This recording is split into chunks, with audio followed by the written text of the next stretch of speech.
go into a little bit more detail about that in a second, but I want to explain to y'all just how ridiculous this is. So they told us that they would be using 17 polls to determine who qualifies for this debate coming up. Guess how many polls they ultimately used? 10. Most of which were released within the last couple of days, of course. Some of which seemingly left her name off of the damn polls. Isn't that just lovely? Oh, but it gets better. So one of our dedicated Tulsi supporters emailed the New Hampshire, University of New Hampshire poll, the people who conduct the poll for the primary there, and says, yo, I don't understand. Why have y'all not conducted a poll? This doesn't make any sense. You haven't conducted a poll in over, I think it was over 2 months or a month or something like that. And I bullshit you not, y'all. You know what they emailed her back? Matter of fact, I want to read it verbatim, because I don't want y'all to think I'm making this up. I don't want y'all to think this is hyperbole, because it is absolutely not hyperbole.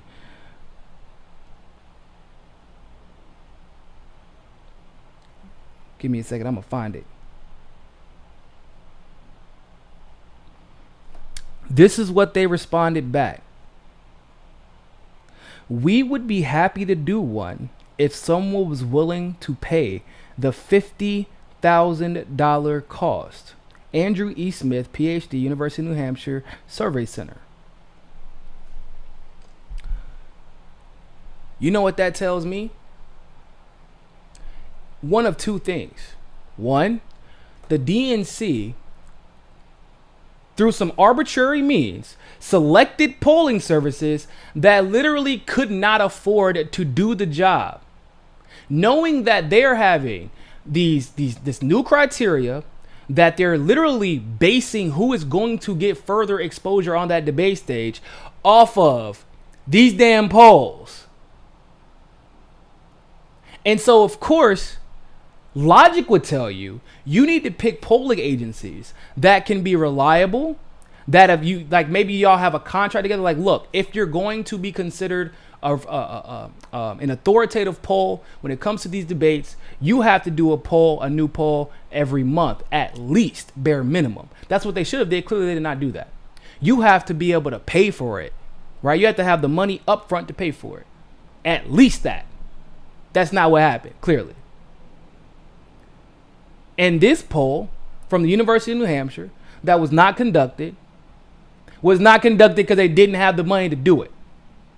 So why in the hell are they considered a poll or a required poll by the DNC? But now we have another question. These polls specific to the DNC and the Democratic primary, are the companies paying for them, the polling agencies, or is the DNC paying for them? Because if it's the DNC paying for them, then we have an entirely different issue on our hands. Because that means they promised that at least 17 polls were going to be conducted to determine who makes that debate stage. They promised that. Then they only conducted only 10 polls were conducted. And if what I'm saying is true, and what it looks like is true, they paid for 10 polls and refused to pay for the other 7 that they required to qualify for the debate stage. And if they refuse to pay for the other 7, that is out and out rigging. In my opinion, that is a suable offense. You set dubious criteria that you knew couldn't be. And it's not just Tulsi, by the way, people. Marianne Williamson is also getting screwed by this poll.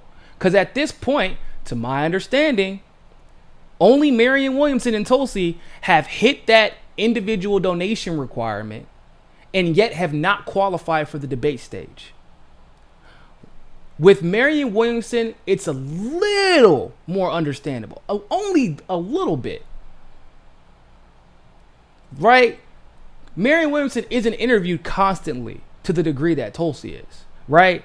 Also, Marianne Williamson did hit hers a little bit later than Tulsi. Actually, almost a month later than Tulsi. Tulsi hit her donation requirement 24 hours after debate. 24 hours after the second debate, boom. She hit it.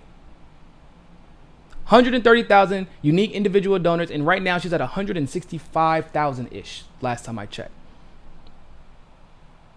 So at that point, within that 24 hours after the debate, when Tulsi hit it, anyone who would hit the individual donation requirement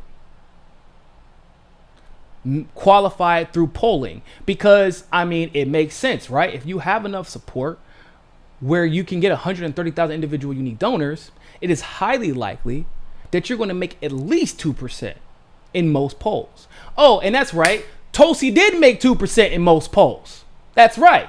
It's just the DNC's polls she didn't make 2%. Remember, at first, she wasn't even registering at all on their polls. They were saying she didn't even have 1%. They weren't even including her in the polls, et cetera, et cetera, et cetera. It's ridiculous. Thanks for watching that segment of Mi Casa es Su Casa. Make sure you follow us on Twitter, on Facebook, on Roku TV, and on JustNForm.com. Also, you can make sure that you're subscribed to the channel by going to the subscribe button, pressing it, and hitting that notification bell to get all of our notifications. And of course, you can help us reach our goal of 500 patrons on Patreon by supporting the show by donating as little as $1. You can click on the link in the description below for that. And remember, more than anything else, find your balance. Peace.